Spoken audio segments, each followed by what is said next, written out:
जय श्री कृष्ण। श्री कृष्ण को भगवान विष्णु का अवतार माना जाता है। पुराणों में इस बात का वर्णन है कि भगवान श्री कृष्ण स्वयं नारायण स्वरूप थे। कहते हैं महाभारत में भी श्री कृष्ण ने अर्जुन को अपना विराट स्वरूप दिखाया था।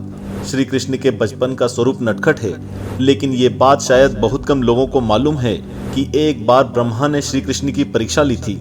क्या आपको पता है कि श्री कृष्ण की परीक्षा भगवान ब्रह्मा ने क्यों और कैसे ली थी? साथ ही इसका परिणाम क्या हुआ था? यदि नहीं तो आइए जानते हैं। स्वागत है आपका आस्तिक स्पिरिचुअल सीक्रेट्स में। हमारे वीडियोस और लेख अपने मोबाइल पर सबसे पहले पाने के लिए हमारे ऐप आस्तिक को प्ले स्टोर में जाकर अभी डाउनलोड करें या फिर डिस्क्रिप्शन बॉक्स में दी गई लिंक को क्लिक करें। साथ ही चैनल को अभी सब्सक्राइब करके बेल आइकन दबाएं।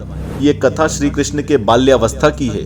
भगवान श्री कृष्ण ने अपने साथियों को अघासुर के मुंह से बचाया ही था।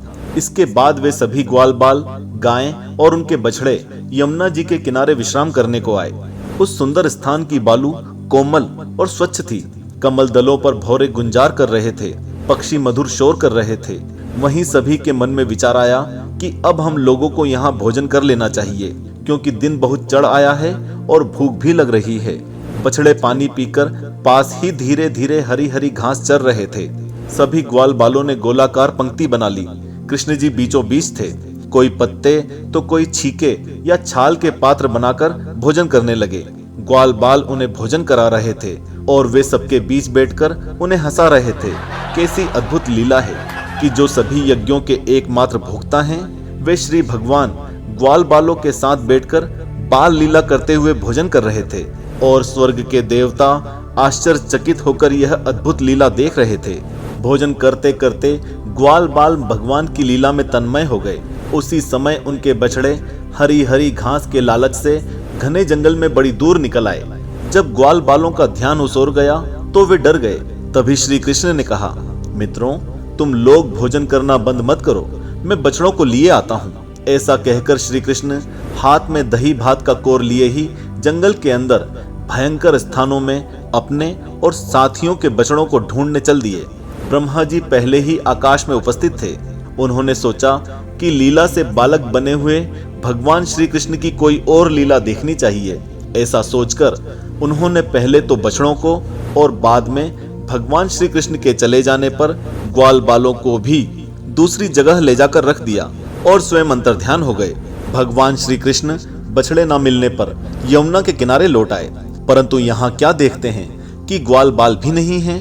तब उन्होंने वन में घूम घूम कर चारों ओर उन्हें ढूंढा, परंतु जब वे ग्वाल बाल और बछड़े उन्हें कहीं नहीं मिले तो वे तुरंत जान गए कि यह सब ब्रह्मा जी की करतूत है। वे तो सारे विश्व के एकमात्र ज्ञाता हैं। अब भगवान श्री कृष्ण ने बछड़ों और ग्वाल बालों की माताओं और ब्रह्मा जी को आनंद करने के लिए एक लीला रची। बालक और बछड़े संख्या में जितने थे, जैसे उनके शरीर थे, जिस प्रकार वे खाते पीते और चलते थे, ठीक वैसे ही और उतने ही रूपों में भगवान श्री कृष्ण प्रकट हो गए। वे स्वयं ही बछड़े बन गए और स्वयं ही ग्वाल बाल। स्वयं ही बने बछड़ों को स्वयं ही बने ग्वाल बालों के द्वारा घेर कर उन्होंने ब्रज में प्रवेश किया। जिस ग्वाल बाल के जो बछड़े थे, उन्हें उसी ग्वाल बाल के रूप से अलग अलग ले जाकर उन्हीं की बाकल में घुसा दिया और अलग अलग बालकों के रूप में अलग अलग घरों में चले गए। ग्वाल बालों की माताएं बांसुरी की तान सुनते ही जल्दी से दौड़ी आई।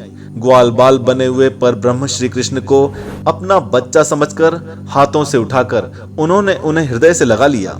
इसी प्रकार हर दिन संध्या के समय भगवान श्री कृष्ण उन ग्वाल बालों के रूप में वन से लौट आते और अपनी लीलाओं से माताओं को आनंदित कर देते।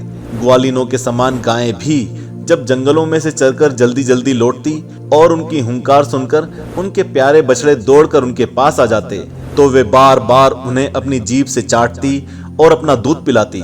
इस प्रकार श्री कृष्ण बछड़े और ग्वाल बालों के बहाने गोपाल बनकर अपने 1 वर्ष तक जंगल और गौशाला में क्रीड़ा करते रहे। 1 वर्ष पूरा होने में 5-6 रातें बाकी थी। तब एक दिन भगवान श्री कृष्ण बलराम जी के साथ बछड़ों को चराते हुए वन में गए। बलराम जी ने देखा कि ब्रजवासियों का प्रेम ग्वालों, गायों और बछड़ों पर कुछ ज्यादा ही बढ़ता जा रहा है। तब वे विचार में पड़ गए, क्योंकि उन्हें इसका कारण मालूम नहीं था। ये कैसी विचित्र बात है कि ब्रजवासियों का जैसा अपूर्व स्नेह कृष्ण के और मेरे प्रति है, वैसा ही इन बालकों और बछड़ों पर भी बढ़ता जा रहा है।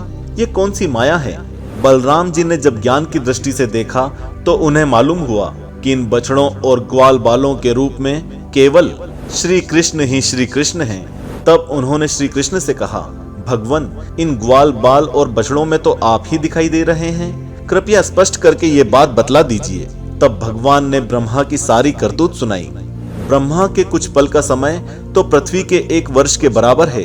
जब ब्रह्मा जी लोक से ब्रज में आए तो उन्होंने देखा कि भगवान श्री कृष्ण ग्वाल बाल और बछड़ों के साथ 1 साल से उसी तरह क्रीड़ा कर रहे हैं। वे सोचने लगे, गोकुल में जितने भी ग्वाल बाल और बछड़े थे उनको तो मैंने अपनी माया से अचेत कर दिया था, तो ये वैसे ही दूसरे बालक और बछड़े कहां से आ गए जो 1 साल से भगवान के साथ खेल रहे हैं?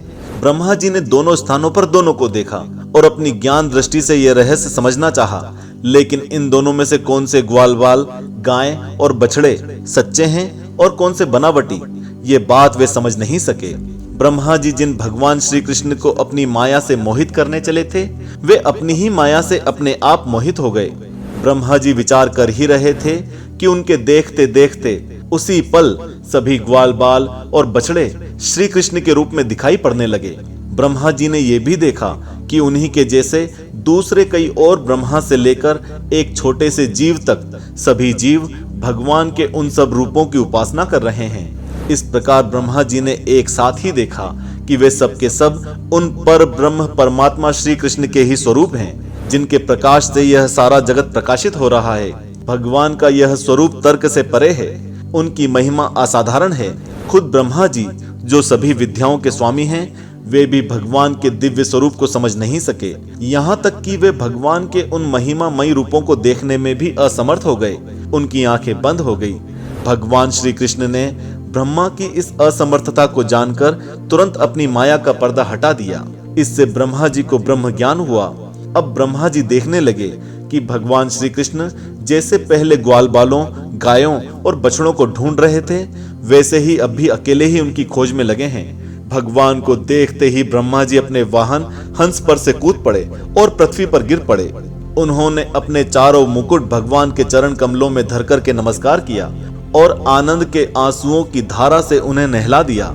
वे भगवान श्री कृष्ण की पहले देखी हुई महिमा का बार बार स्मरण करते। वे बहुत देर तक भगवान के चरणों में यूं ही पड़े रहे, फिर धीरे से उठे और अपने आंसू पोंछे। प्रेम और मुक्ति के एकमात्र उद्गम भगवान को देखकर उनका सिर झुक गया। वे कांपने लगे, हाथ जोड़कर बड़ी नम्रता के साथ भगवान की स्तुति करने लगे। भक्तों, इस तरह श्री कृष्ण ने अपनी दिव्यता से ब्रह्मा जी का अहंकार तोड़ दिया। उधर वृंदावन की सभी माताओं को कभी समझ में नहीं आया कि पिछले 1 वर्ष से उनकी संतानों में ऐसा क्या सम्मोहन पैदा हो गया कि वे पल भर भी उनकी छवि से मन नहीं हटा पा रही थे। आखिर बाल कृष्ण की लीला को कौन समझ सका है? जय श्री कृष्ण।